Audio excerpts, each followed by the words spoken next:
যুক্তরাষ্ট্রে ভাইয়ের নামে বাড়ি কিনেছেন সাবেক প্রধান বিচারপতি এসকে সিনহা। নিউ জার্সির সরকারি নথিপত্রে মিলেছে প্রমাণ, অর্থের উৎস সন্ধানের দাবি। সরকারের পতন ঘটাতে দুর্নীতিবাজদের ঐক্য হয়েছে। নিউ ইয়র্কে প্রবাসীদের সংবর্ধনায় প্রধানমন্ত্রী বললেন, আওয়ামী লীগ সততায় বিশ্বাস করে। আওয়ামী লীগের সাংগঠনিক সফরে গণজোয়ার দেখে হতাশ বিএনপি। কক্সবাজারে ওবায়দুল কাদের বিরোধী ঐক্য দেখে আতঙ্কিত সরকার, মন্তব্য বিএনপি নেতাদের। জিয়া চ্যারিটেবল দুর্নীতি মামলার বিচার ব্যাহত করতে আদালতের বাইরে ষড়যন্ত্র চলছে, মন্তব্য দুদক আইনজীবীর। যা হচ্ছে আইনিভাবেই হচ্ছে, দাবি বেগম জিয়ার আইনজীবীর। এবং দেশে বিদ্যুৎ উৎপাদন সক্ষমতা 20,000 মেগাওয়াট ছাড়ালেও গ্রাহক পর্যায়ে পৌঁছাচ্ছে মাত্র অর্ধেক। নিরবচ্ছিন্ন সরবরাহে সময় লাগবে আরও 3 বছর।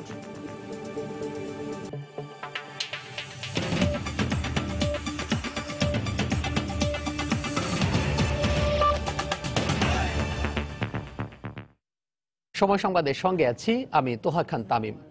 যুক্তরাষ্ট্রের নিউ জার্সিতে নিজের আপন ছোট ভাইয়ের নামে বাড়ি কিনেছেন সাবেক প্রধান বিচারপতি সুরেন্দ্র কুমার সিনহা। এবছর জুনে তার ছোট ভাই অনন্ত কুমার সিনহা আনুমানিক 2,30,00,000 টাকায় এই বাড়িটি কেনেন। এ বিষয়ে যুক্তরাষ্ট্রের নথিপত্রে প্রমাণ পাওয়া গেছে। প্রবাসী বিশিষ্টজনেরা বলছেন, এই অর্থের উৎসের সন্ধান করা জরুরি। তবে সময় সংবাদের কাছে অভিযোগ অস্বীকার করেছেন সাবেক প্রধান বিচারপতি এসকে সিনহা। নিউ ইয়র্ক থেকে আরো জানাচ্ছেন হাসানুজ্জামান সাকি। 4,000 স্কয়ার ফিটের 3তলা এই বাড়িটির বাসিন্দা সাবেক প্রধান বিচারপতি সুরেন্দ্র কুমার সিনহা ওরফে এসকে সিনহা। ঠিকানা যুক্তরাষ্ট্রের নিউ জার্সির প্যাটারসন এলাকার 179 জেসপার স্ট্রিট। গুঞ্জন ছিল এই বাড়িটি নগদ $2,80,000 কিনেছেন সাবেক প্রধান বিচারপতি, বাংলাদেশি মুদ্রায় যার মূল্য প্রায় $2,30,00,000 টাকা। নথিপত্র ঘেঁটে এর অনেকটা প্রমাণও পাওয়া গেল। দলিলপত্রে দেখা গেল, এসকে সিনহা যুক্তরাষ্ট্রে আসার 7 মাস পর এবছরের জুনে বাড়িটি কিনেছেন তারই ভাই অনন্ত কুমার সিনহার মাধ্যমে।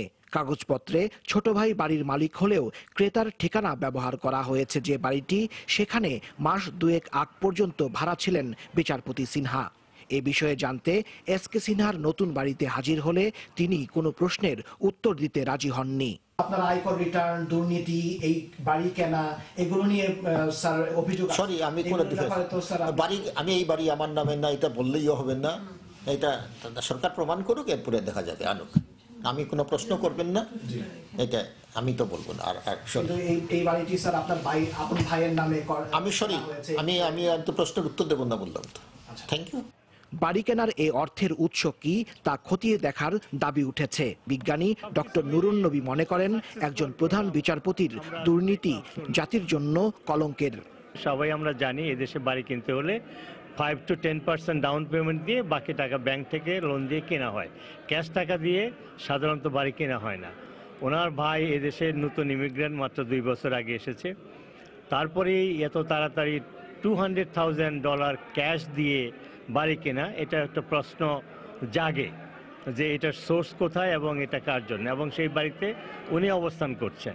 বাংলাদেশের কোনো লেখকের বা কোনো পাঠকের লক্ষ লক্ষ কপি PDF করে amazon.com থেকে ফ্রি ডিস্ট্রিবিউট করা হয় না। এটাও করা হচ্ছে, তার অর্থই হলো যে এটা একটা রাজনৈতিক উদ্দেশ্যে। বিচারপতি অপসারণ সংক্রান্ত সংবিধানের ষোড়শ সংশোধনী বাতিল ঘোষণা করে বিতর্কিত রায় দেয় সুপ্রিম কোর্টের আপিল বিভাগ। ওই বাতিলের মূল রায়টি লেখেন প্রধান বিচারপতি সিনহা। এ নিয়ে নানা আলোচনা ও সমালোচনার মুখে গত বছরের অক্টোবরে ছুটিতে বিদেশে চলে যান এসকে সিনহা। এরপর নৈতিক স্খলনজনিত নানা অভিযোগ এনে অন্যান্য বিচারপতিরা তার সঙ্গে একই বেঞ্চে বসতে অস্বীকৃতি জানালে বিদেশে থাকা অবস্থায় 10 নভেম্বর পদত্যাগ করেন। এরপর থেকে যুক্তরাষ্ট্রে বসবাস করছেন তিনি। আমার পেছনে যে বাড়িটি দেখছেন, এই বাড়িটিতেই যুক্তরাষ্ট্রে আসার পর ভাড়া থেকেছেন সাবেক প্রধান বিচারপতি এসকে সিনহা। নথিপত্রে দেখা যাচ্ছে, এই বছরের জুন মাসে ঠিক এই বাড়িটির সামনে এই বাড়িটি ক্রয় করেছেন তার ভাই অনন্ত কুমার সিনহা। অভিযোগ রয়েছে, সাবেক প্রধান বিচারপতি নিজ ভাইয়ের নামে এই বাড়িটি কিনেছেন, যে বাড়িটিতে এখন সস্ত্রীক বসবাস করছেন বিচারপতি এসকে সিনহা। হাসানুজ্জামান সাকি, সময় সংবাদ, প্যাটারসন, নিউ জার্সি। এদিকে দুদক চেয়ারম্যান ইকবাল মাহমুদ বলেছেন, সুনির্দিষ্ট তথ্য পেলে বিষয়ে তদন্ত করবে দুর্নীতি দমন কমিশন। সাবেক প্রধান বিচারপতি সুরেন্দ্র কুমার সিনহা দুর্নীতির তদন্ত প্রসঙ্গে সাংবাদিকদের প্রশ্নের জবাবে একথা বলেন তিনি। মাননীয় মন্ত্রী ওনার ইচ্ছা উনি যা বলতেই পারেন, সেটা তো আমাদের দ্যাট ডাজন্ট অ্যাফেক্ট আস। মাননীয় মন্ত্রীর কথায় তো আর মামলা হবে না, মাননীয় মন্ত্রীর কথায় অনুসন্ধান হবে না। মাননীয় মন্ত্রীর কথার কোনো প্রভাব দুদকে পড়ার কোনো সম্ভাবনা নাই, আমি আপনাদেরকে গ্যারান্টি দিচ্ছি। এভিডেন্স ছাড়া কনক্লুসিভ আমরা কনভিন্স না হলে কারোর বিরুদ্ধে কোনো অনুসন্ধান হবে না, কোনো তদন্ত হবে না। এবার অন্য প্রসঙ্গ, দুর্নীতিবাজ, ঘুষখোর ও হত্যা চেষ্টাকারীরা একজোট হয়ে তথাকথিত জাতীয় ঐক্য গড়ে সরকারের পতন ঘটাতে চায় উল্লেখ করে প্রধানমন্ত্রী শেখ হাসিনা বলেছেন, তারা ক্ষমতা এলে দেশের সম্পদ লুটে খাবে।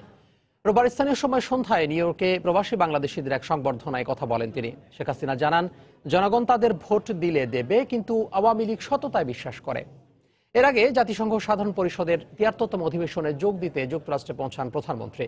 যুক্তরাষ্ট্র প্রতিনিধি হাসানুজ্জামান সাকির আরও একটি রিপোর্ট। জাতিসংঘ সাধারণ পরিষদের ৭৩তম সভায় যোগ দিতে প্রধানমন্ত্রী শেখ হাসিনা এখন যুক্তরাষ্ট্রের নিউ ইয়র্কে। লন্ডনে একদিনের যাত্রা বিরতি শেষে ব্রিটিশ এয়ারওয়েজের একটি ফ্লাইটে তিনি স্থানীয় সময়ে রোববার দুপুরে নিউ জার্সির লিবার্টি আন্তর্জাতিক বিমানবন্দরে পৌঁছান। সেখান থেকে সফরসঙ্গীদের নিয়ে প্রধানমন্ত্রী নিউ ইয়র্কের গ্র্যান্ড হায়াত হোটেলে আসেন। এ সময় সেখানে সমবেত নেতাকর্মী ও প্রবাসী বাংলাদেশিরা তাকে স্বাগত জানায়। পরে যুক্তরাষ্ট্রে পৌঁছানোর ৬ ঘন্টার মাথায় সন্ধ্যায় হোটেল নিউ ইয়র্ক হিলটন মিডটাউনে প্রবাসী বাংলাদেশিদের দেয়া এক সংবর্ধনায় যোগ দেন প্রধানমন্ত্রী। তিনি বলেন, দুর্নীতিবাজরা তথাকথিত এক ঐক্য সৃষ্টি করেছে সরকার পতনের লক্ষ্য নিয়ে। তারা ক্ষমতায় এলে দেশের সম্পদ লুটের পরিবেশ তৈরি হবে। কেউ সুদখোর, কেউ ঘুষখোর, কেউ মানি লন্ডারিং, কেউ খুনি, ২১শে আগস্টের হত্যার চেষ্টা, এভাবে যে সব আজকে এক জায়গায়। তারা করুক, ইলেকশনটা করুক, ঠিক আছে, জনগণ যদি ভোট দেয় তারা ক্ষমতা আসবে, আমার কোনো অসুবিধা নেই। কার সঙ্গে তারা গেছে? অগ্নি সন্ত্রাস করে যারা মানুষ হত্যা করেছে, এই সমস্ত দুর্নীতিবাজদের নিয়ে এখন যারা দুর্নীতির বিরুদ্ধে কামাল হোসেন লড়াই করবে, বদরুদ্দোজা চৌধুরী লড়াই করবে, মান্না লড়াই করবে, তার সাথে গেছে কি আবার মইনুল হোসেন, ওই কাকরাইলের বাড়ি, ওইখানে যে জমি দখল করে সেটারও মামলা আছে, সাজু হোসেন ভার্সেস রাষ্ট্র, সে মামলারও সাজাপ্রাপ্ত। শেখ হাসিনা বলেন, উন্নয়ন অব্যাহত রাখতে আওয়ামী লীগের কোনো বিকল্প নেই। সততার শক্তি নিয়েই আগামী নির্বাচনের সামনে এগিয়ে যেতে নেতাকর্মীদের আহ্বান জানান তিনি। বাংলাদেশের উন্নয়ন অব্যাহত থাকতে হলে সমস্ত দলকে ঐক্যবদ্ধ হয়ে, এখন আর অন্য কোনো চিন্তা নাই, একটাই চিন্তা, সবাইকে ঐক্যবদ্ধ করে আগামী নির্বাচনে যেন জয়ী হয়ে স্বাধীনতা সপক্ষ শক্তি উন্নয়নের গতিধারা অব্যাহত থাকবে। বাংলাদেশ এগিয়ে যাচ্ছে, এগিয়ে যাবে, জাতির পিতার স্বপ্নের সোনার বাংলাদেশ ইনশাআল্লাহ আমরা গড়ে তুলব। জাতিসংঘ সাধারণ পরিষদের এবারের সভায় যোগ দিয়ে প্রধানমন্ত্রী ১৯৩টি দেশের সরকার ও রাষ্ট্রপ্রধানদের সামনে রোহিঙ্গা সংকট সমাধানে বিশ্ব সম্প্রদায়কে জোরালো ভূমিকা রাখার আহ্বান জানাবেন বলে জানিয়েছে পররাষ্ট্র মন্ত্রণালয়। হাসানুজ্জামান সাকি, সময় সংবাদ, নিউ ইয়র্ক, মার্কিন যুক্তরাষ্ট্র। নিজেদের সমাবেশে জনসমর্থন না পেয়ে আওয়ামী লীগের সাংগঠনিক সফরে জনজোয়ার দেখে বিএনপি হতাশ বলে মন্তব্য করেছেন আওয়ামী লীগের সাধারণ সম্পাদক ওবায়দুল কাদের। সকালে কক্সবাজারে কথা বলেন তিনি। জাতীয় ঐক্যকে জগা খিচুড়ি উল্লেখ করে ওবায়দুল কাদের বলেন, এ ঐক্য কোনো কাজে আসবে না। নৌকার পক্ষে ট্রেন যাত্রা, সড়ক যাত্রা, অচিন্তনীয় অবিশ্বাস্য জনস্রোত দেখে বিএনপি একেবারেই হতাশ হয়ে পড়েছে। তারা হতাশা থেকে আবল তাবল বকছে। জগা খিচুড়ি ঐক্য, জাতীয় ঐক্য, জগা খিচুড়ি ঐক্য শেষ পর্যন্ত টিকবে, এটা আমার বিশ্বাস। দল থেকে বেগম জিয়া ও তারেক রহমানকে মাইনাস করতে বিএনপি নেতারা মাঠে নেমেছেন বলে মন্তব্য করেছেন স্বাস্থ্যমন্ত্রী মোহাম্মদ নাসিম। দুপুরে ধানমন্ডিতে ১৪ দলের সভায় কথা বলেন তিনি। জাতীয় ঐক্যের নামে কিছু মানুষ ডুবন্ত বিএনপিকে উদ্ধারের চেষ্টা করছে বলেও মন্তব্য করেন মোহাম্মদ নাসিম। নতুন নতুন ইস্যু তৈরি করে আসলে তারা নির্বাচনকে বিলম্বিত করতে চায় না, শুধু ধ্বংস করতে চায়, নস্যাৎ করতে চায়। জোট করে হোক, মহাজোট করে হোক নির্বাচন করেন, কোনো অসুবিধা নেই, নির্বাচনে জনগণ রায় দেবে। কিন্তু নির্বাচন নিয়ে নতুন করে চক্রান্ত করবেন না, নতুন করে ফন্দি পাঠবেন না, এটা আমরা সহ্য করবো না। বিএনপিকে আজকে আপনার ওই সমস্ত পরীক্ষাকে জনবিচ্ছিন্ন নেতাকে ভাড়া করতে হচ্ছে, এমনকি তার নিজেরাই এখন খালেদা জিয়াকে মাইনাস করার জন্য মাঠে নেমেছে, নিজেরাই মাঠে নেমেছে।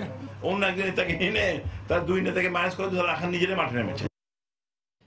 সরকার বিরোধী জাতীয় ঐক্যে আওয়ামী লীগ আতঙ্কিত বলে মন্তব্য করেছেন বিএনপির স্থায়ী কমিটির সদস্য ডক্টর খন্দকার মোশাররফ হোসেন।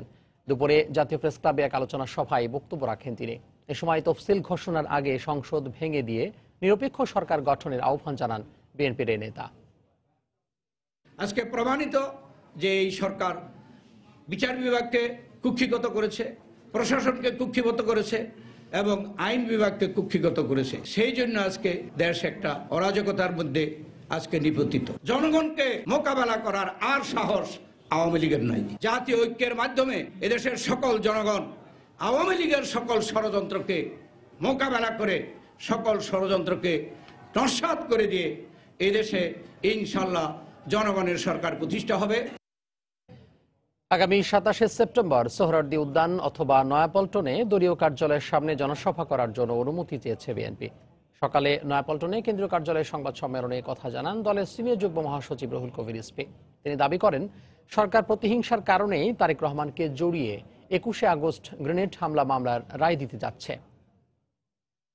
নির্দোষ বিএনপির ভারপ্রাপ্ত চেয়ারম্যান জনাব তারেক রহমান সহ অন্য কর্মকর্তাদেরকে কাল্পনিক গল্প তৈরি করে ফাঁসানোই হচ্ছে মূল উদ্দেশ্য। 21শে আগস্ট বোমা হামলা মামলায় জনাব তারেক রহমানের নাম জড়ানো সম্পূর্ণরূপে চক্রান্তমূলক। আমরা আগামী 27শে সেপ্টেম্বর বৃহস্পতিবার সোহরাওয়ার্দী উদ্যানে অথবা এই দলীয় কার্যালয়ের সামনে সমাবেশ অনুষ্ঠিত করব। বিচার কাজ ব্যাহত করতে আদালতের বাইরে ষড়যন্ত্র চলছে বলে আদালতে অভিযোগ করেছেন জিয়া চ্যারিটেবল ট্রাস্ট দুর্নীতি মামলায় দুদকের আইনজীবী মোশাররফ হোসেন কাজল। বেগম জিয়া আইনজীবীরা বলছেন, ষড়যন্ত্র নয় বরং আইনিভাবে মামলাটি মোকাবিলা করছেন তারা। এদিকে জিয়া চ্যারিটেবল ট্রাস্ট দুর্নীতি মামলায় বিচারকের প্রতি অনাস্থা জানিয়েছেন আসামি পক্ষের আইনজীবীরা। আগামীকাল এ বিষয়ে আদেশ দেবেন আদালত। জিয়া চ্যারিটেবল ট্রাস্ট দুর্নীতি মামলায় আসামি পক্ষের যুক্তিতর্ক উপস্থাপনের দিন ধার্য ছিল সোমবার। এদিন সুস্থ না হওয়া পর্যন্ত মামলার কার্যক্রম মুলতবির আবেদন করেন বেগম জিয়ার আইনজীবীরা। জামিনে থাকা অপর দুই আসামি জিয়াউল ইসলাম মুন্না ও মনিরুল ইসলাম খান বিচারকের প্রতি অনাস্থা জানিয়ে আলাদা আবেদন করেন। এ বিষয়ে মঙ্গলবার আদেশের দিন ধার্য করা হয়েছে। একই সঙ্গে জিয়াউল ইসলাম মুন্নার জামিন বাতিল করেছেন আদালত। দুদকের আইনজীবী বলছেন, বিচার কাজ ব্যাহত করতে আদালতের বাইরে ষড়যন্ত্র চলছে। আদালতে তারই প্রতিফলন ঘটাচ্ছেন তার আইনজীবীরা। ভিতরে এবং বাহিরে দুই জায়গায় আদালতের বিরুদ্ধে ষড়যন্ত্র চলছে এবং এই ষড়যন্ত্রের ফলশ্রুতিতেই নির্দেশিত হয়ে কতিপয় আমাদের দেশীয় গুরুজন যারা আদালতের প্রতি অনাস্থা জ্ঞাপন করার জন্য বিভিন্নভাবে নির্দেশ দেন। খালেদা জিয়ার পক্ষে তারা জামিনের এক্সটেনশন চায়, কিন্তু খালেদা জিয়ার পক্ষে মামলা তারা করে না। তখন তারা বলে আমরা মামলা করব না। তো এভাবে তো আদালত চলতে পারে না। বেগম জিয়ার আইনজীবীরা বলছেন, ষড়যন্ত্র নয় বরং আইনিভাবেই মামলা মোকাবেলা করছেন তারা। লার্নেড পাবলিক প্রসিকিউটর অবান্তর কথা বলেছেন। সাধারণ বাইরে কি কথা বললেন সাধারণ মানুষ, সেই কথাকে আদালতের নজির বা বিষয় হিসাবে উপস্থাপন করার কোনো সুযোগ নাই। কাজল সাহেব যে কথাটা বলছে সেটা অন্যায়, তার এই রকম কথা বলা থেকে বিরত থাকা উচিত। এদিন বেগম জিয়ার চিকিৎসা বিষয়ে প্রয়োজনীয় ব্যবস্থা নিতে কারা কর্তৃপক্ষকে নির্দেশ দিয়েছেন আদালত। কারা মহাপরিদর্শক জানান, বেগম জিয়া বঙ্গবন্ধু মেডিকেল বিশ্ববিদ্যালয় হাসপাতালে ভর্তির বিষয়ে সময় চেয়েছেন। বঙ্গবন্ধু শেখ মুজিবুর নিয়ে এই পরীক্ষা নিরীক্ষাগুলো করার পরে ওনারা হয়তো ওনাদের চূড়ান্ত মতামতটা দেবেন। সেই ব্যাপারে ইতিমধ্যে আমি বেগম খালেদা জিয়াকে জানিয়েছি। উনি আমার কাছ থেকে কয়েকদিনের সময় নিয়েছেন, যে কয়েকদিন পরে উনি জানাবেন যে উনি বঙ্গবন্ধুতে যাবেন কিনা। এদিকে বিশেষায়িত হাসপাতালে বেগম জিয়ার চিকিৎসা নির্দেশনা চেয়ে হাইকোর্টে রিট করেছেন তার আইনজীবীরা। মঙ্গলবার এ বিষয়ে শুনানির দিন ধার্য রয়েছে। আফজাল হোসেন, সময় সংবাদ, ঢাকা। দেশে বিদ্যুৎ উৎপাদন সক্ষমতা 20,000 মেগাওয়াট ছাড়ালেও গ্রাহক পর্যায়ে পৌঁছাচ্ছে মাত্র অর্ধেক। জ্বালানি সংকট আর বিদ্যুৎ কেন্দ্রের দক্ষতার অভাবে সম্ভব হচ্ছে না ক্ষমতার সবটুকু বিদ্যুৎ উৎপাদন। অন্যদিকে সঞ্চালন ও বিতরণ সীমাবদ্ধতায় ব্যাহত হচ্ছে সরবরাহ। আর বিদ্যুৎ বিভাগ বলছে, নিরবচ্ছিন্ন বিদ্যুৎ সরবরাহ নিশ্চিতে লাগবে আরও 3 বছর। ফারুক ভূঁইয়া রবিনের রিপোর্টে বিস্তারিত। চলতি মাসেই 20,000 মেগাওয়াট বিদ্যুৎ উৎপাদন সক্ষমতার মাইলফলক স্পর্শ করল দেশ। তবে এই অর্জন উদযাপনে রাজধানীর হাতিরঝিলের এই আলোক উৎসবের বিপরীতে এখনো দেশের বিভিন্ন স্থানে সন্ধ্যার পর প্রায়ই বিদ্যুতের অভাবে ঘর আলোকিত করতে হচ্ছে বিকল্প উপায়ে। প্রায় সময় দেখা যায় বিদ্যুৎ থাকে না, এক্ষেত্রে আমাদের পড়াশোনায় খুবই ক্ষতি হয়। আমরা চাই সবসময় বিদ্যুৎ থাক। বিদ্যুতের ঘাটতিটা পুরোপুরিভাবে যদি পূর্ণ হয়। দেশে বিদ্যুৎ উৎপাদন সক্ষমতা 20,000 মেগাওয়াট হলেও শিল্প কারখানায় ব্যবহৃত ক্যাপটিভ পাওয়ারের 2,200 মেগাওয়াট থেকে যাচ্ছে জাতীয় গ্রিডের বাইরে। বাকি প্রায় 18,000 মেগাওয়াটের মধ্যে জ্বালানি সংকটে উৎপাদন করা যাচ্ছে না 1800 মেগাওয়াট। এছাড়া নিয়মিত রক্ষণাবেক্ষণের কারণেও বন্ধ থাকছে বেশ কিছু বিদ্যুৎ কেন্দ্র। ফলে উৎপাদন সক্ষমতা আর প্রকৃত উৎপাদনের মধ্যে থেকে যাচ্ছে বিস্তর ফারাক। 20,000 মেগাওয়াট সক্ষমতার বিপরীতে দৈনিক সর্বোচ্চ গড়পড়তা উৎপাদন 10,000 থেকে 11,000-এর মধ্যেই সীমাবদ্ধ। এর মধ্যে গ্রাহক পর্যায়ে যাওয়ার আগে পদ্ধতিগত লোকসান হচ্ছে 1,500 মেগাওয়াট বিদ্যুৎ। গত 9 বছরে দেশের বিদ্যুৎ উৎপাদন সক্ষমতা বেড়েছে 4 গুণেরও বেশি। তবে একই সঙ্গে পাল্লা দিয়ে বেড়েছে বিদ্যুতের চাহিদাও। ফলে নিরবিচ্ছিন্ন বিদ্যুৎ সরবরাহ এখনো বড় চ্যালেঞ্জ।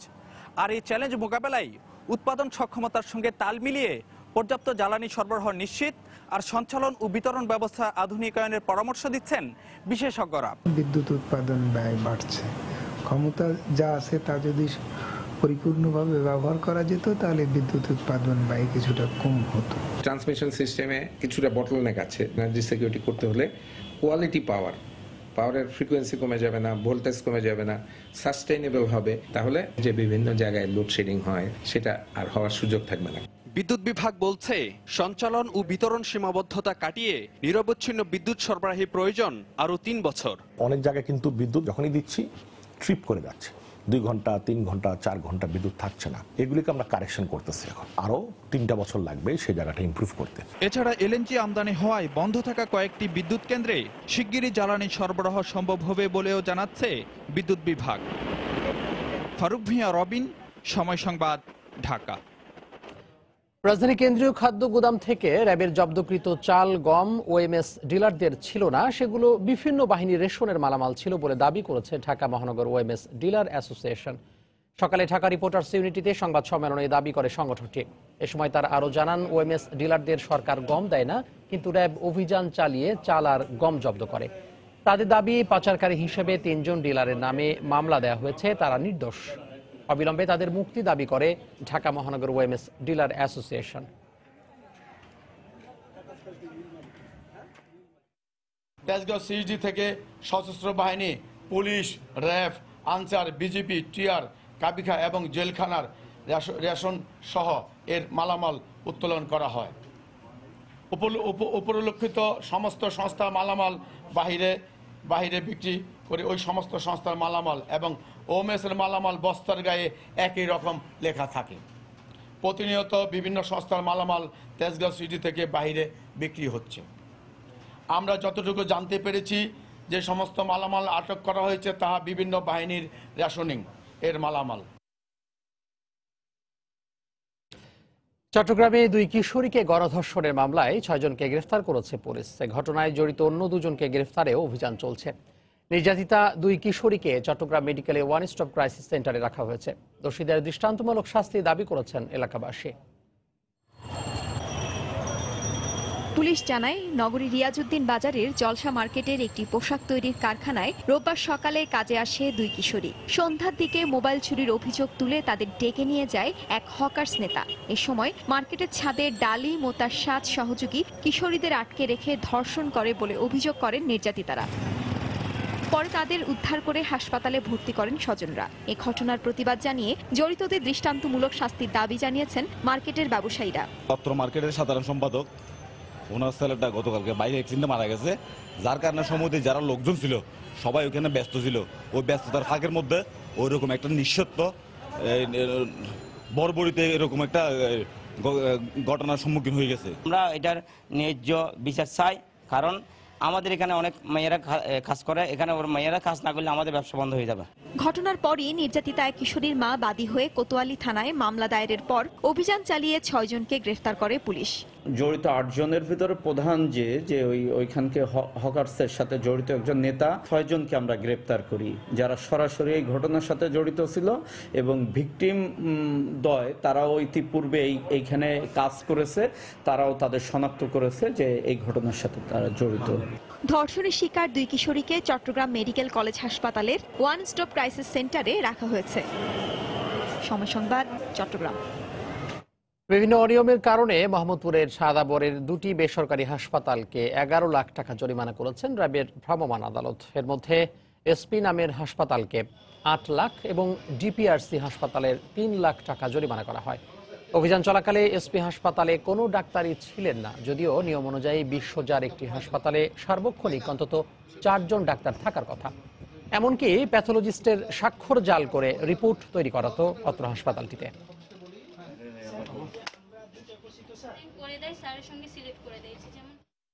প্যাথোলজি টেস্ট রিপোর্ট তৈরি করা হচ্ছে, সেটা আসলে প্যাথোলজিস্টের স্বাক্ষর জাল করে রিপোর্টগুলি তৈরি করা হচ্ছে, একটি প্রমাণ পেয়েছি। আরেকটা হচ্ছে আপনার যে সমস্ত রিয়েজেন্ট ব্যবহার করা হচ্ছে সেখানে বেশ কিছু রিয়েজেন্টও পাওয়া গিয়েছিল আপনার মেদুদ্দিনের বিষয়ে। তৃতীয়ত হচ্ছে এখানে বেশ কয়েকটি হাসপাতালের আসলে যে রিকোয়ার্ড যে চিকিৎসক বা নার্স থাকার কথা সেই ডক্টর বা নার্স আসলে নেই। আরেকটি বিষয় হচ্ছে এখানে বেশ কয়েকটা হাসপাতাল লাইসেন্স নেই। মূলত এই ধরনের অপরাধের কারণে বা অনিয়মের কারণে এখানে বেশ কয়েকটি হাসপাতালকে জরিমানা আদেশ করা হয়েছে।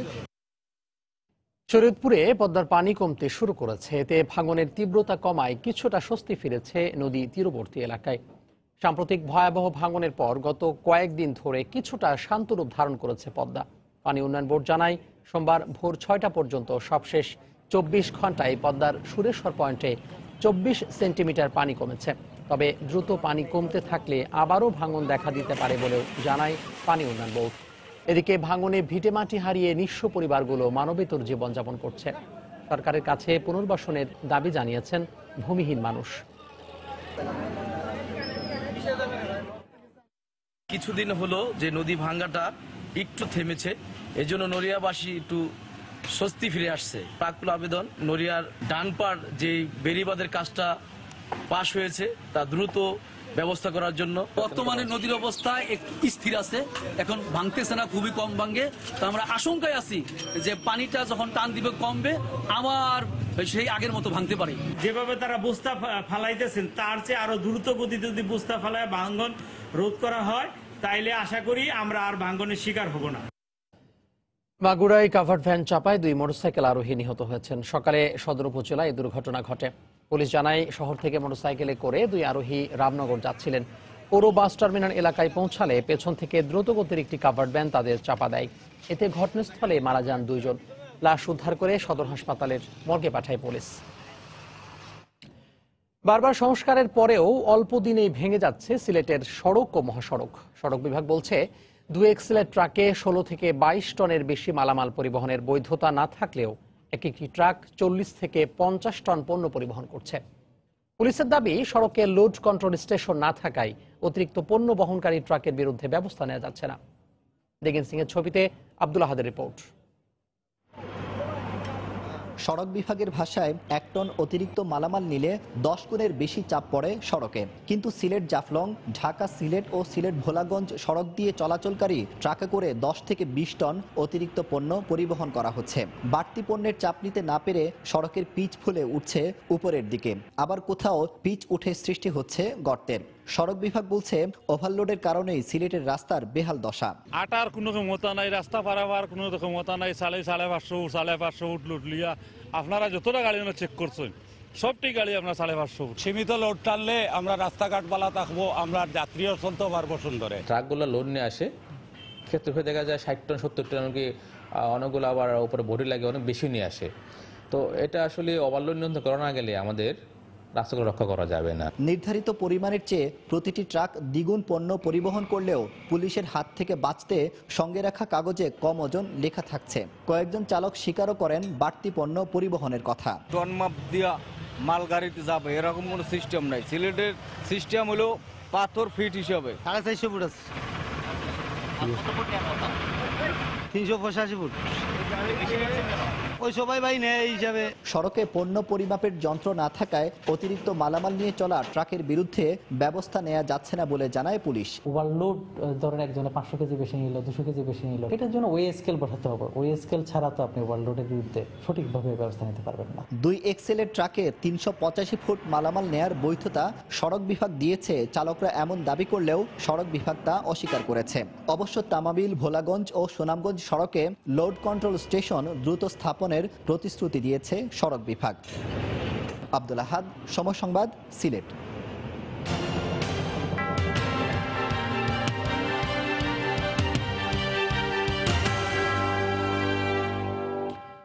বিএনপির ভোট ব্যাংক হিসেবে পরিচিত কুমিল্লা 1 আসন 1991 থেকে 2001 পর্যন্ত 4টি সংসদ নির্বাচনের পর জয় পায় বিএনপি। তবে সবশেষ 2টি নির্বাচনে আসনে জয় পায় আওয়ামী লীগ। আগামী নির্বাচনেও জয়ের ব্যাপারে আশাবাদী ক্ষমতাসীন দলটি। তবে আসনটি পুনরুদ্ধারে মরিয়া বিএনপি। বাহার রায়হানের পাঠানো তথ্য ছবি নিয়ে রিপোর্ট।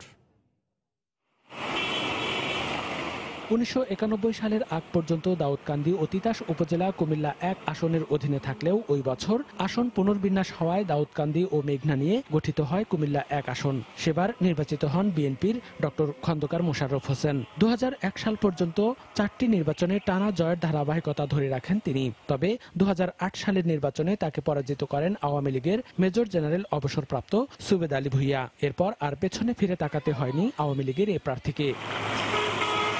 একাদশ সংসদ নির্বাচন ঘনিয়ে আসায় ভোট কেন্দ্রিক তৎপরতা বেড়েছে ক্ষমতাসীন আওয়ামী লীগের। দল যদি মনে করে XYZ দেয়, এটা দলীয় ব্যাপার, আমাদের মেনে নিতেই হবে। তবে আমার বিশ্বাস যে মেজর জেনারেল সুবেদ আলী ভুইয়া এখনো 1 নম্বরে আছেন। অবাধ, সুষ্ঠু ও নিরপেক্ষ ভোট গ্রহণ হলে আসনটি আবারও দখলে আসবে বলে মনে করে বিএনপি।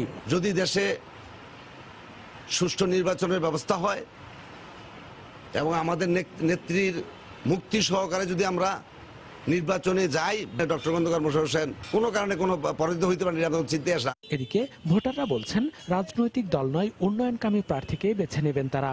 জনবান্ধব প্রতিনিধি চায় যিনি জনগণের হয়ে কাজ করবেন, এলাকার উন্নয়নের জন্য কাজ করবেন, বিজ্ঞ এবং বিচক্ষণ এবং শিক্ষিত, যারা এলাকার উন্নয়নের জন্য নিবেদিত, সেই ব্যক্তিদেরকে আমরা চাই। নিজের ভোটাধিকার আমরা যাতে প্রয়োগ করতে পারি, আমি এমন একটা সুষ্ঠু নির্বাচন চাই। কুমিল্লা 1 আসনে 3,46,800 ভোটারের মধ্যে 1,71,400 নারী। সময় সংবাদ, কুমিল্লা।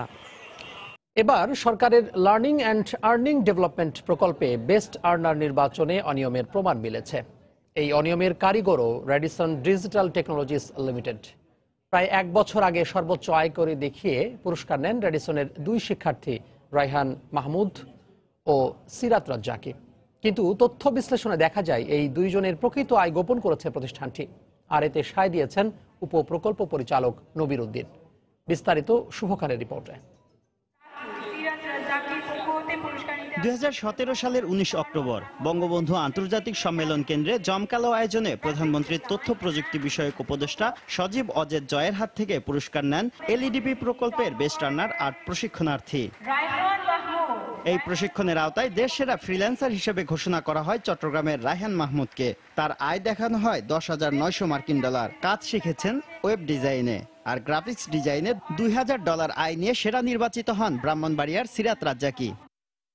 প্রকল্প বাস্তবায়ন অগ্রগতি তদারকিতে ব্যবহৃত সফটওয়্যারে দেখা যায় শর্ত ভঙ্গ করে সিরাত রাজ্জাকিকে গ্রাফিক্স ডিজাইনে 491 ও 499 2 ব্যাচের প্রশিক্ষণার্থী হিসেবে দেখানো হয়েছে। $2,000 নয়, তার আয় যথাক্রমে 2100 ও 1400 টাকা মাত্র। চট্টগ্রামের রায়হান মাহমুদের আয়ও $10,900 নয়, তার আয় মাত্র 2,500 টাকা। ওরাই বলতে পারবে যে এরকম ডাবল কেন হয়েছে। আমি ছিলাম 499 এ, 491 ছিলাম। হলো ভেরিফিকেশন হয়ে কিন্তু আমাদের অ্যাওয়ার্ডের ব্যাপারটা আসে। তো সেক্ষেত্রে যদি কোনো কিছু হয়ে থাকে সেটা তো আমার জানার মধ্যে নেই। অগ্রাধিকারমূলক একটি প্রকল্পে এত বড় দুর্নীতির কলকাঠি নেড়েছে রেডিসন ডিজিটাল টেকনোলজিস লিমিটেড। আর এতে সায় দিয়েছেন স্বয়ং উপপ্রকল্প পরিচালক নবির উদ্দিন। এটা থাকবেই সব জায়গায় 100% পারফেকশনের বিষয়গত। যেই ভেন্ডররা ট্রেনিং করাবে তাদেরও একটা আন্তরিকতা দেখতে হবে। প্রকল্প উপপরিচালকের দাবি যে ভিত্তিহীন তার প্রমাণ রেডিসন ডিজিটাল টেকনোলজিস লিমিটেডের কর্ণধার দেলোয়ার হোসেন ফারুকের সাথে তার এই ফোন কলের রেকর্ড। ঝামেলা হচ্ছে একটু। এখন ওই জিনিসগুলো একটু ক্লারিফিকেশন দরকার, না হলে তো ঝামেলা হবে একটা। তবে এসব অনিয়মের দায় অস্বীকার করেছেন দেলোয়ার হোসেন ফারুক। আমার যদি কোনো ফল্ট থাকে উনি আমাকে চিঠি দিবে, উনি আমাকে শোকজ করবে, এর জন্য কোনো ব্যাপার আছে, ডকুমেন্ট আছে। এত সব অনিয়মের মধ্যেই এই প্রকল্পের দ্বিতীয় দফায় মেয়াদ বাড়ানো হয়েছে। 180 কোটি টাকা থেকে প্রকল্পের ব্যয় বেড়ে দাঁড়িয়েছে 320 কোটি টাকায়। শুভ খান, সময় সংবাদ, ঢাকা। শুধু লোকবলের অভাবে উদ্বোধনের 5 বছরেও চালু হয়নি ঝিনাইদহের ওরাল স্যালাইন তৈরির কারখানা। অযত্ন ও অবহেলায় নষ্ট হচ্ছে অবকাঠামো সহ প্রয়োজনীয় জিনিসপত্র। এলাকাবাসীর দাবি, কারখানাটি চালু হলে কর্মসংস্থানের পাশাপাশি বাড়তি স্বাস্থ্য সুবিধা পাবে ঝিনাইদহের মানুষ। আর জেলার সিভিল সার্জন বলছেন, লোকবল নিয়োগ হলে অচিরেই কারখানাটি চালু করা সম্ভব হবে। ঝিনাইদহ প্রতিনিধি লোটাস রহমান সোহাগের পাঠানো তথ্য ছবি নিয়ে রিপোর্ট। ডায়রিয়ায় পানি শূন্যতা পূরণে প্রয়োজন স্যালাইন। 2006 সালে প্রায় 1 কোটি টাকা ব্যয়ে ঝিনাইদহ শহরের মদনমোহন পাড়ায় নির্মাণ করা হয় ওরাল স্যালাইন কারখানা। 2013 সালের অক্টোবরে কারখানাটি উদ্বোধন করেন প্রধানমন্ত্রী শেখ হাসিনা।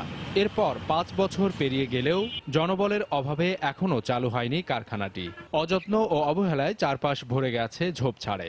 বিভিন্ন কক্ষে সৃষ্টি হয়েছে ময়লা আবর্জনার স্তূপ। এ অবস্থায় অবিলম্বে কারখানাটি চালু করার দাবি জানিয়েছেন নানা শ্রেণী পেশার মানুষ। চালু না হওয়ার কারণে এখানের ভেতরে থাকা আসবাবপত্র বা অন্যান্য যে জিনিস আছে, জানলা দরজা ইত্যাদি, এগুলো ক্ষতিগ্রস্ত হচ্ছে। স্যালাইন ফ্যাক্টরি আমাদের ঝিনাইদহের জন্য একটা আশীর্বাদ ছিল। যদি চালু থাকতো তাহলে এলাকার জনগণ সহ আমরা অনেক উপকৃত হতাম। আশা করব যে আমরা অচিরেই স্যালাইন ফ্যাক্টরি চালু হোক এবং এই কোটি কোটি টাকা, লক্ষ লক্ষ টাকার সম্পদ অবলীলায় পড়ে না থেকে সচল হোক। জেলার সিভিল সার্জন বলছেন, জনবল নিয়োগের বিষয়ে অধিদপ্তরকে অবহিত করা হয়েছে। সবকিছু চেয়ে আমাদের অধিদপ্তরকে আমরা জানিয়েছি, অচিরেই জনবল নিয়োগ হলে ইনশাল্লাহ আমরা প্রতিষ্ঠানটি চালু করতে পারবো। সিভিল সার্জন অফিসের দেয়া তথ্য মতে ঝিনাইদহে প্রতি মাসে 1 লাখ প্যাকেট ওরাল স্যালাইনের চাহিদা রয়েছে, বর্তমানে যার অধিকাংশই যশোর থেকে আনা হয়। সময় সংবাদ, ঝিনাইদহ। পিরোজপুরে দিন দিন সম্প্রসারিত হচ্ছে জাহাজ নির্মাণ শিল্প। এর সঙ্গে প্রত্যক্ষ ও পরোক্ষভাবে যুক্ত থেকে কর্মসংস্থান হয়েছে হাজারো মানুষের। তবে সম্ভাবনাময় এই শিল্পে শ্রমিকরা সরকারিভাবে প্রশিক্ষণ পেলে আন্তর্জাতিক মানের জাহাজও নির্মাণ সম্ভব বলে মনে করেন সংশ্লিষ্টরা। এ বিষয়ে প্রয়োজনীয় ব্যবস্থা নেওয়ার আশ্বাস দিয়েছেন জেলা প্রশাসক। পিরোজপুর প্রতিনিধি জিয়াউল হকের পাঠানো তথ্য ছবি নিয়ে রিপোর্ট। ভৌগোলিক কারণে পিরোজপুরের 7টি উপজেলার চারিদিকেই রয়েছে নদী। এর মধ্যে নেসারাবাদ উপজেলার সন্ধ্যা নদীর 2 তীরে গড়ে উঠেছে জাহাজ নির্মাণের ডকইয়ার্ড। এইসব ইয়ার্ডে কম খরচে উন্নত মানের লঞ্চ বডি, বলগেট সহ ছোট বড় বিভিন্ন আকৃতির জাহাজ ও ট্রলার নির্মাণ করা হচ্ছে। তাই সাশ্রয়ী হওয়ায় জাহাজ কিনতে ও মেরামত করতে দূর দূরান্ত থেকে আসেন ব্যবসায়ী ও জাহাজ মালিকরা। রিপেয়ারিং এর কাজ করাইছি, ওয়ালিং এর কাজ বলো, রঙের কাজ বলো, সব মিলিয়ে যা খুব ভালোই কাজ। শ্রমিক পাওয়া যায়, দ্বিতীয়ত এদেরকে কম মজুরি দিয়ে আমরা কাজ করাইতে পারি। প্রায় 30 বছর আগে এই শিল্পের যাত্রা শুরু হলেও সম্প্রতি এটি বাণিজ্যিকভাবে প্রসারিত হয়েছে। আর এর সাথে যুক্ত থেকে কর্মসংস্থান হয়েছে হাজারো মানুষের। কিন্তু শ্রমিকরা বলছেন, শুধু অভিজ্ঞতা নয়, সরকারিভাবে প্রশিক্ষণ পেলে আন্তর্জাতিক মানের জাহাজও তৈরি করতে পারবেন তারা। এখানে খাওয়া দাওয়া থাকা সব দিকে সুবিধা এবং এখানে দেখা যায় যে বেতনের দিকটা অনেক ভালো। আমরা কোনো শিক্ষাগতভাবে আর কি কাজ শিখি নাই, আমরা কাজ করতে করতে শিখছি। সরকারিভাবে আমাকে প্রশিক্ষণ দিত, তাহলে আমরা হয়তো আন্তর্জাতিক মানের জাহাজ বানাইতে পারতাম, বিদেশে যাইতে পারতাম। অবশ্য ডকইয়ার্ডগুলো আরো উন্নত ও শ্রমিকদের প্রশিক্ষণের বিষয়ে ঊর্ধ্বতন কর্মকর্তাদের সঙ্গে আলোচনা চলছে বলে জানান জেলা প্রশাসনের এই কর্মকর্তা। আমাদের যে টেকনিক্যাল স্কুলটি আছে, সেটির মাধ্যমে আমরা প্রশিক্ষণের জন্য এবং এই নেভাল আর্কিটেকচারের যেসব কাজকর্ম আছে সেটি যাতে এখানে শুরু করা যায়, সে বিষয়ে আমি ঊর্ধ্বতন কর্তৃপক্ষের সাথে কথা বলেছি।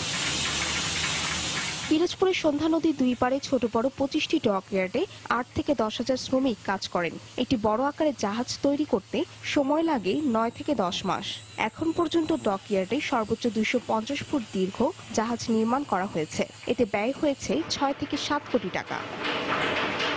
সময় সংবাদ, পিরোজপুর।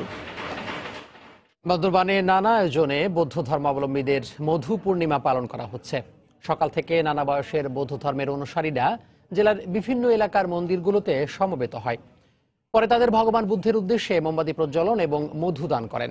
এছাড়া তারা বিভিন্ন ধর্মীয় আচার সম্পন্ন করেন। বিকেলে 1000 প্রদীপ প্রজ্বলন, পঞ্চশীল ও অষ্টশীল গ্রহণ সহ পূজা করবেন এ ধর্মের অনুসারীরা। তাদের মতে পারিলিয়া বনে হস্তিরাজ কর্তৃক বুদ্ধের সেবাদান এবং বানরের মধুদানের কারণে এই দিনটি বৌদ্ধ ধর্মাবলম্বীদের কাছে পুণ্যময়।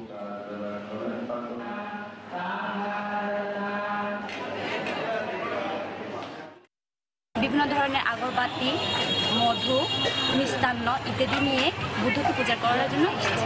এই দিনে আমরা তার দানের উৎসাহিত হয়ে আমরা দেশের জন্য, জনগণের জন্য আমাদের জীবনকে বিলিয়ে দেব। পর্যায়ে শীর্ষ সংবাদগুলো জানিয়ে দিচ্ছি আরো একবার।